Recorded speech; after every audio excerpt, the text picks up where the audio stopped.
दैनिक Chhattisgarh channel देखना शुरू कर चुके हैं आप और छत्तीसगढ़ प्रदेश की आज की तमाम सभी महत्वपूर्ण बड़ी खबरों की शुरुआत जय जोहार और नमस्कार के साथ। छत्तीसगढ़ के रायपुर दक्षिण विधानसभा उपचुनाव के लिए मतदान आज सुबह 7 बजे से शुरू होने वाला है।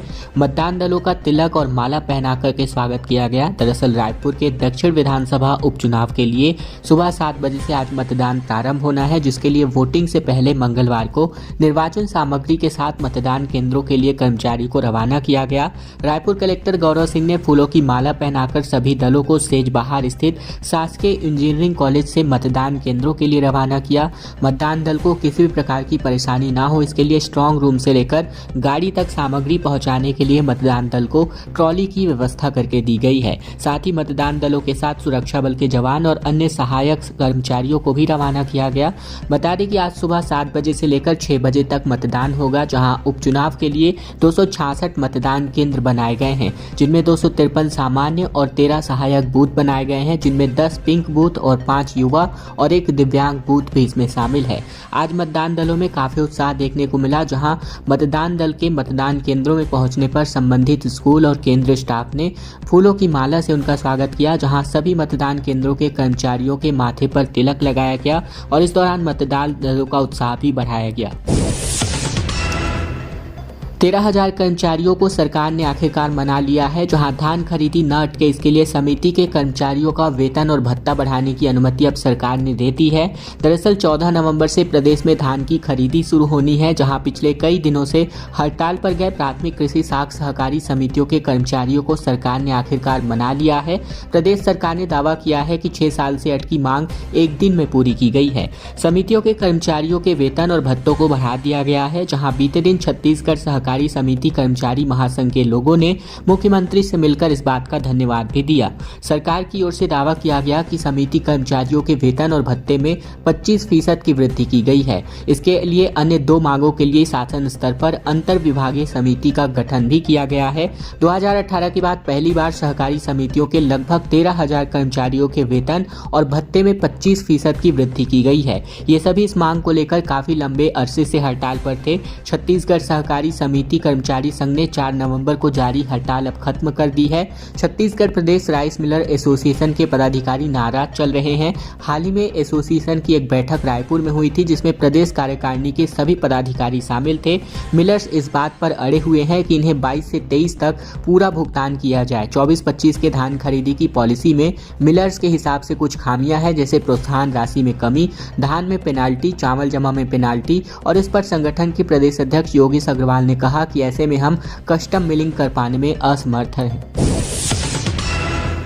छत्तीसगढ़ में 100 ई बसों के लिए अब एक नया बस डिपो बनने जा रहा है, जहां जमीन की तलाश अब निगम को होने जा रही है। दरअसल शहर के लोगों को अभी ई बसों के लिए आवाजाही की सुविधा के लिए इंतजार करना पड़ेगा, क्योंकि अभी तक नगर निगम ने इसकी तैयारियां शुरू नहीं की है और तैयारियां केवल प्राथमिक चरण में है।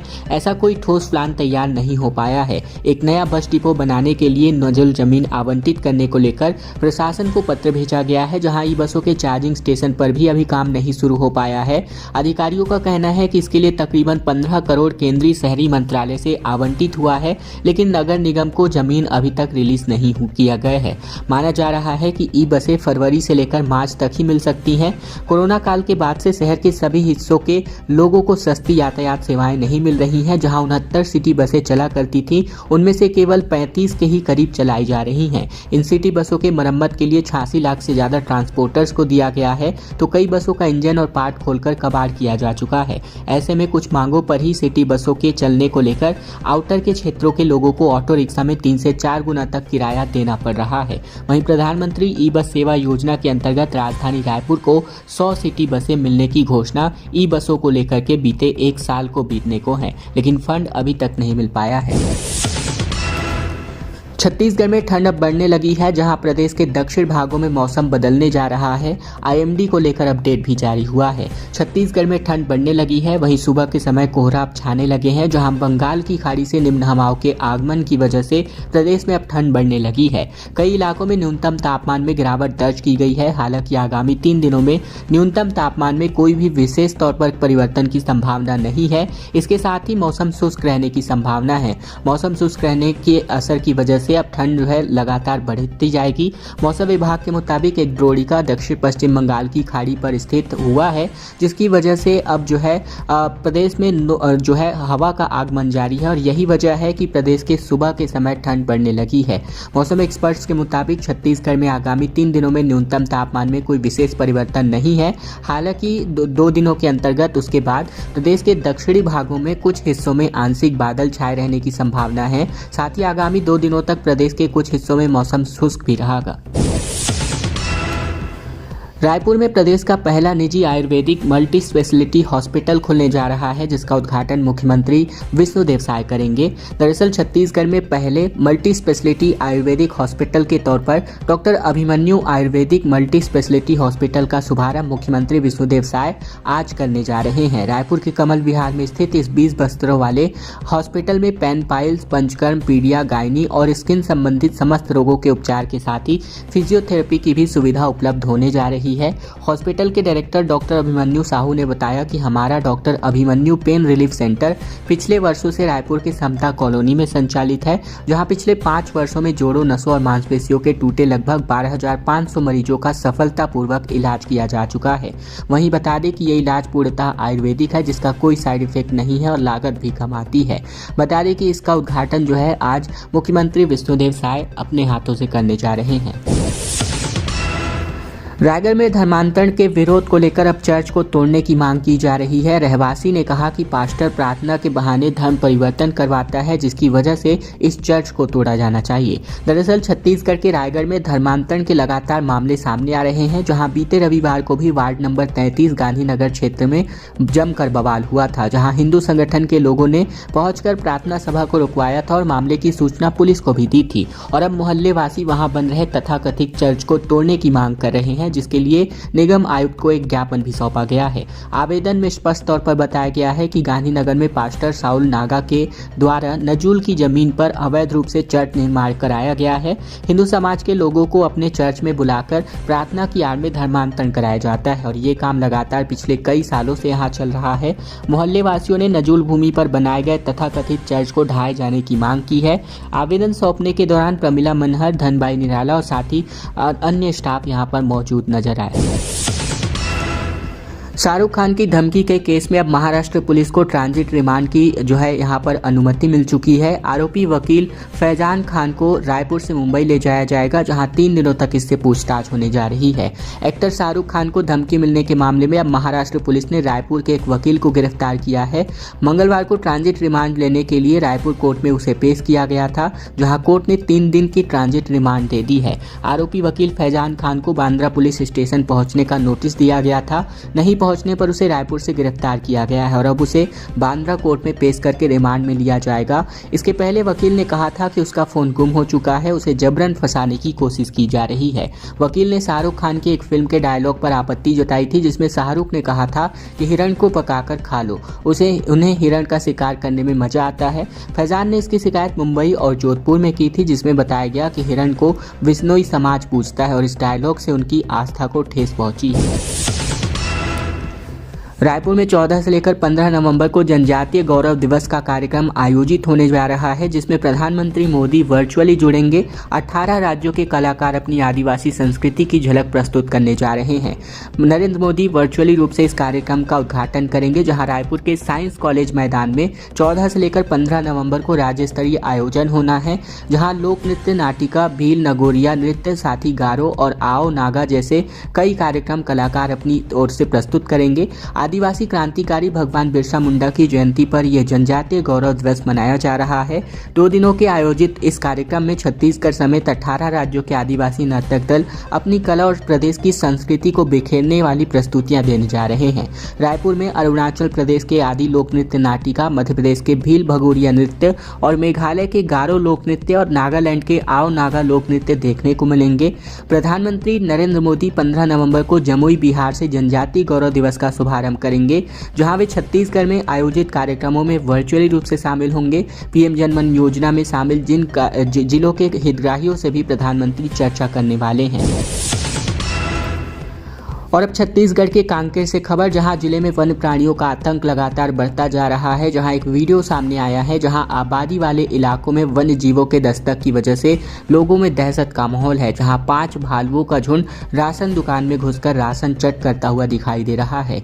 हाथियों के बाद अब भालुओं का आतंक लगातार बढ़ता जा रहा है। जहां बीती रात अमोड़ा गाँव के एक सरकारी राशन दुकान में 5 भालुओं का झुंड घुस गया, जिसकी वजह से इलाके में हड़कंप मच गया। इसके पहले भी इस दुकान में 2 भालू घुस करके नुकसान ऑलरेडी पहुंचा चुके हैं। लगातार आबादी वाले इलाकों में वन्य प्राणियों के पहुंचने से लोग दहशत में हैं। हाल ही के दिनों में जिले में हाथियों, भालुओं और तेंदुओं की आमद बढ़ी हुई है, जिससे जनजीवन भी प्रभावित चल रहा है। वन विभाग की टीम इन घटनाओं की जानकारी दे रही है। विभाग ने ग्रामीणों को सतर्क रहने की और वन्य प्राणियों के दिखने पर तुरंत अब विभाग को सूचना देने की अपील की है। बीजेपी विधायक ने कहा कि धर्मांतरण और चंगाई सभा कैंसर की तरह खतरनाक है। बिलासपुर, रायगढ़, जसपुर में कुल मिलाकर 6 केसेस अभी देखने को मिल रहे हैं। छत्तीसगढ़ में धर्मांतरण को लेकर लगातार बवाल पे बवाल चलता नजर आ रहा है और इन सभी बीच जसपुर से बीजेपी विधायक रायमुनि भगत का एक वीडियो सोशल मीडिया पर जमकर वायरल है, जिसमें वह कह रही हैं कि धर्मांतरण और चंगाई सभा कैंसर से भी ज्यादा खतरनाक है। विधायक ने कहा कि यीशु को कोड़ा मारते मारते पहाड़ पर चढ़ा दिया गया। अब वो लहूलुहान थे जो अपने आप को नहीं बचा सके, कि वह मसीह हमको क्या बचाएगा। क्षेत्र में उराव जाति के लोगों का सबसे ज्यादा धर्मांतरण हुआ। लोहार, तुरी, नगेसिया समेत यादव समाज के लोग भी ईसाई बन रहे हैं। प्रदेश में धर्मांतरण से जुड़े 6 केसेस सामने आ चुके हैं, जिसमें बिलासपुर, रायगढ़ और जसपुर में हंगामा हुआ। यहाँ ईसाई समाज के लोगों पर वाटर कैनन भी छोड़ा गया। जहाँ बिलासपुर में हिंदू संगठनों ने कांग्रेस विधायक अटल श्रीवास्तव का पुतला फूंका, तो वहीं रायगढ़ में भी 1.5 महीने में 4 धर्मांतरण के केसेस सामने आए हैं। रायगढ़ में पास्टर की गिरफ्तारी पर ईसाई समुदाय के लोगों ने कहा कि भारत स्वतंत्र देश है और हर किसी को आज़ादी से रहने का अधिकार है। हम किसी के धर्म को मान सकते हैं। हमें फंसाया जा रहा है, झूठे आरोप लगाए गए हैं और हमें टॉर्चर किया जा रहा है। और अब खबर राजनांदगांव से, जहां तीसरी लाइन पर टनल के साथ ही ब्रिज बनाया जा रहा है, जहां यात्री हाजरा फॉल का लुत्फ उठाने को देख सकते हैं आने वाले दिनों में। जहां तस्वीर राजनांदगांव के दरेकसा स्टेशन के आगे नागपुर रोड पर चल रहे तीसरी लाइन के काम की है, जहां टनल के बाद ब्रिज भी बनाया जा रहा है और इसके अलावा घना जंगल होने के कारण यहाँ एक अंडरपास भी बनाया जा रहा है, ताकि वन्य जीवों को ही खतरा ना हो। उनकी आसानी से आवाजाही के लिए चारों ओर बाड़ भी लगाई जाएगी। ब्रिज के माध्यम से ट्रेन से सफर कर रहे यात्रियों को, खासकर वंदे भारत ट्रेन के मुसाफिरों को हाजरा फॉल का विहंगम नजारा यहां पर देखने को मिलने वाला है। इसके अलावा बात करें तो ब्रिज का 30% काम पूरा हो चुका है, जो अगले साल तक बनकर पूरी तरह तैयार हो जाएगा। रेलवे के मुताबिक तीसरी लाइन हाई स्पीड होगी, यानी यहां से गुजरने वाली ट्रेनों की रफ्तार बाकी दोनों लाइनों की तुलना में अधिक होगी। अभी तक टनल और ब्रिज बनाने का काम लगभग 30% तक पूरा हो चुका है और निर्माण अगले साल तक पूरा होने की कवायद चल रही है। हाथियों की समस्याओं को लेकर आदिवासी समाज ने प्रदर्शन किया, जिसको थाना प्रभारी ने नौटंकी करार दिया, जहां उनको सस्पेंड करने की मांग भी उठाई जा रही है। रायगढ़ जिले के छाल क्षेत्र में सर्व आदिवासी समाज द्वारा अपनी विभिन्न मांगों को लेकर बीते सोमवार को सरकारी दफ्तरों का घेराव किया गया और इस दौरान पूर्व निर्धारित कार्यक्रम के अनुसार जिन मांगों को लेकर आंदोलन की चेतावनी दी गई थी, उनमें से हटकर स्थानीय थाना प्रभारी की कार्यशैली को लेकर भी जमकर विरोध किया गया। प्रदर्शन के दौरान एक स्थानीय जनप्रतिनिधि ने पुलिस अधिकारी को आड़े हाथों लेते हुए उनके खिलाफ गंभीर आरोप लगाए, जहां उन्होंने सार्वजनिक तौर पर कहा कि स्थानीय पुलिस अधिकारी की मनमानी पूर्ण कार्यशैली से स्थानीय लोगों में काफी आक्रोश है। उन्होंने हाथी के मद्देनजर कहा कि ग्रामीणों को जानमाल का नुकसान हो रहा है, जिसे लेकर ये प्रदर्शन किया जा रहा है, लेकिन थाना प्रभारी हमारी इस कवायद को नौटंकी बता रहे हैं। विश्व हिंदू परिषद मतांतरण के खिलाफ एक बड़ा अभियान चलाने जा रहा है, जहां घर वापसी के लिए देश भर में एक मुहिम लॉन्च किया जाना है। विश्व हिंदू परिषद ने देश भर में मतांतरण के खिलाफ मोर्चा खोल दिया है और इसके लिए विश्व हिंदू परिषद ने धर्म प्रसार विभाग का गठन किया है, जो कि मतांतरित लोगों का सर्वे करेगा और इसके बाद समाज प्रमुखों की मदद से उनकी घर वापसी कराई जाएगी। इसे मतांतरण मुक्त विकासखंड और जिला अभियान नाम दिया गया है। इसी के अंतर्गत छत्तीसगढ़ में लोगों को जागरूक करने और घर वापसी के लिए विशेष अभियान चलाने के पहले चरण में 7 जिलों का गठन किया गया है, जहां मतांतरित लोगों के घरों के लिए वापसी के लिए विश्व हिंदू परिषद की समाज प्रमुखों और हिंदू संगठनों के साथ धार्मिक स्थलों पर बैठक होगी। हर मंगलवार को हनुमान चालीसा और सुंदरकांड का पाठ होगा, जहां इस दौरान जल संरक्षण, गाय संवर्धन और लोभ देकर हिंदू विरोधी गतिविधियां चलाने वाले लोगों की पहचान करने की रणनीतियां बनने जा रही है। संगोष्ठियां, प्रभात फेरी, यज्ञ, सामूहिक भोज भी इत्यादि होने जा रहे हैं।